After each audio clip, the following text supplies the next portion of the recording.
By sea and land is the motto of the Royal Corps of Marines.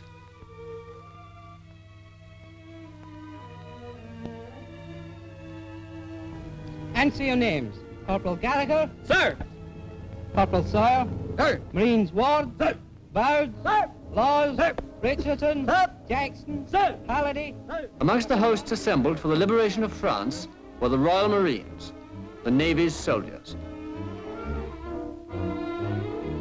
On D-Day, with the Army's commandos, they smashed their way ashore past the Atlantic Wall.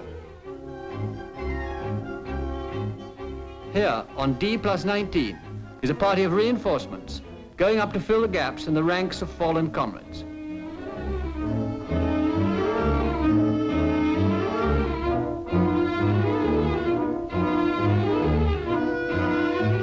There it is, the coast of Normandy. The mirage which has been before us all during 4 years of training and preparation.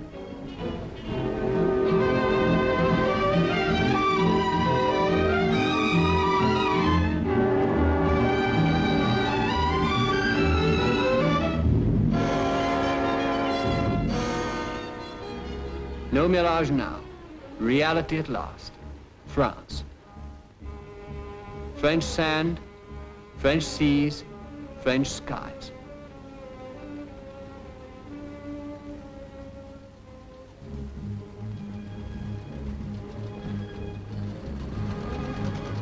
It's strange being ashore. Not a bit what one expects. Already, only a fortnight after D-Day, everything looks as if it had been here for months. Even the German strongpoints have a prehistoric look about them.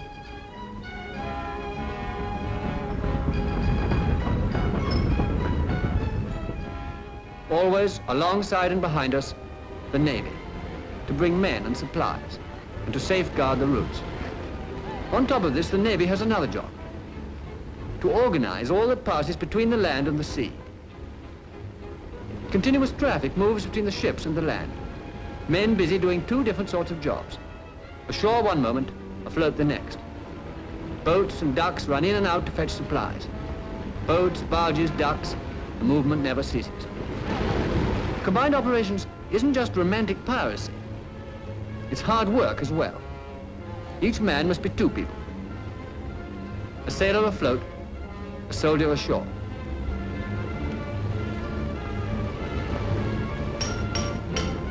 A bottleneck in supplies can lose a battle, so the beaches must be kept clear.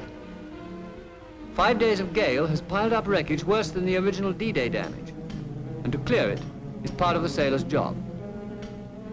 Salvaging wrecks, patching up landing craft, draining and refloating lighters, plugging, boring, welding. They sweat away to get the stuff off the beach and back into the sea.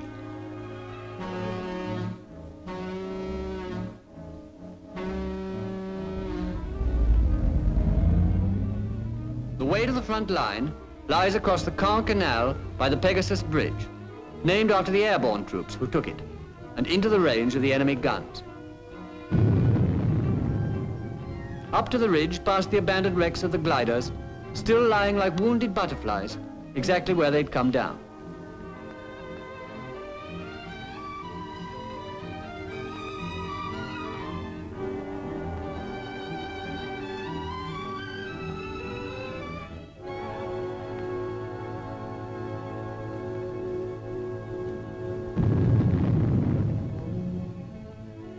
Then, towards evening, we reach our new positions. These men are the original Marine commandos who went ashore on D-Day. They'd stormed the beach defenses and fought their way inland. Now their job was to lock tight the British extreme left flank whilst the main offensive develops in the center. They've held this position almost by sheer personality, without strong artillery or tank support, simply by constant worrying tactics. Behind them and out to sea to their left are the guns of the Navy. Night and day, men go out in small, tough patrols, sniping the enemy, harassing him, and generally creating alarm and despondency. Here in this little French wood, they are only 300 yards from the enemy. But all it looks like is a camping holiday at the bottom of the garden, back home.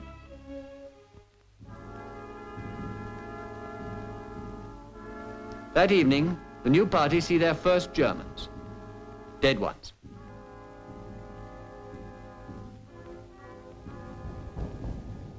A couple of 100 yards away, some of the boys are working up an appetite. Whilst across the valley, the guns are playing a different game.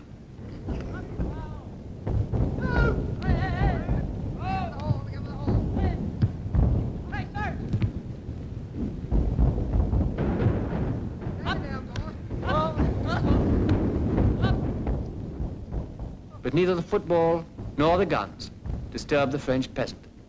If one has a cow, it has to be milked.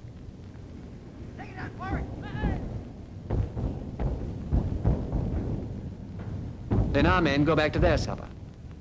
Tinned hash and biscuits, compote tea, and mosquitoes. Now then, heads well back and throw your arms well out. Like this. Out, back. Now then, after me. 1, 2, 1, 2, 1, 2, 1, 2, 1, 2, out, back. Come on, out, back, out, back, out, back. 1, 2, 1, 2. At headquarters, the day's routine is settled. Down at the sea, beyond the mass of supply ships, a destroyer is moving up into position. At the edge of this little wood is a house, our observation post. Inside it are 2 sailors, telegraphists, in touch with the destroyer by wireless. And up under the battered roof is the forward observation officer. That destroyer is in his pocket. He directs its fire. The target this morning is an enemy strong point. The mound under the tree is just to the left of that little house. The Navy will shell it to keep the defenders' heads down while the Marines approach. As soon as the shell fire lifts, they will go into kill, snatch a prisoner for questioning, and get away. Made up like Red Indians, the patrol moves on.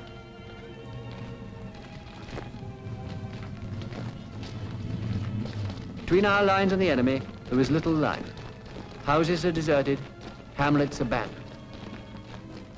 As you go into them, you get a curious, eerie sensation. As you move along the streets, you keep on feeling you're being watched. Behind those windows may be a sniper's rifle. Those who shoot first live.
You've got to keep your wits about you on this sort of job.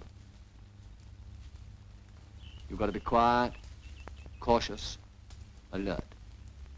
Sometimes the Germans have the same idea and send a patrol out too, so it's important to spot them first. The Marines crawl forward as far as possible and take cover, waiting for the Navy to open up. They don't have to wait long.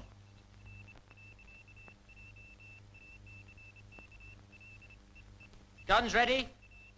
Ready to observe.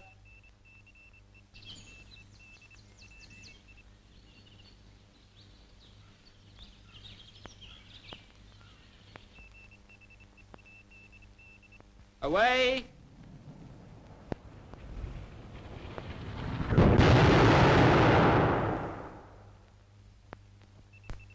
200, up 200. Up 200, up 200.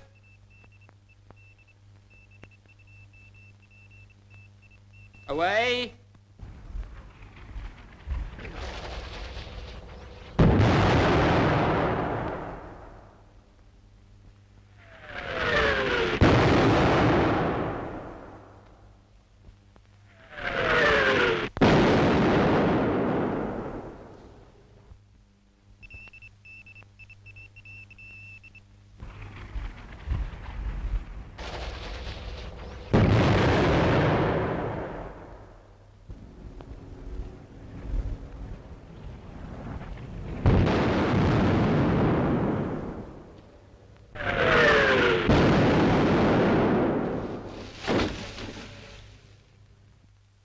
The shelling stops. The strong point has been neutralized. Now it's the patrol's turn. A German jumps up out of his slit trench and runs along the hedge. Just what they've been waiting for.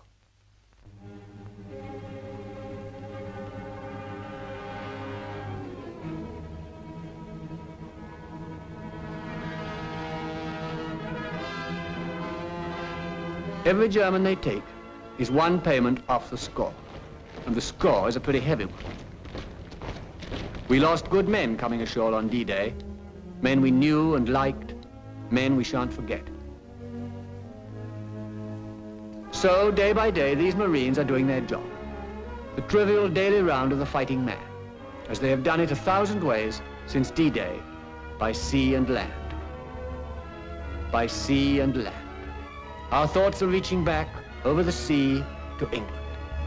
Our hopes are reaching forward into the land of France, towards Europe. Forward into free France. Forward into free Europe.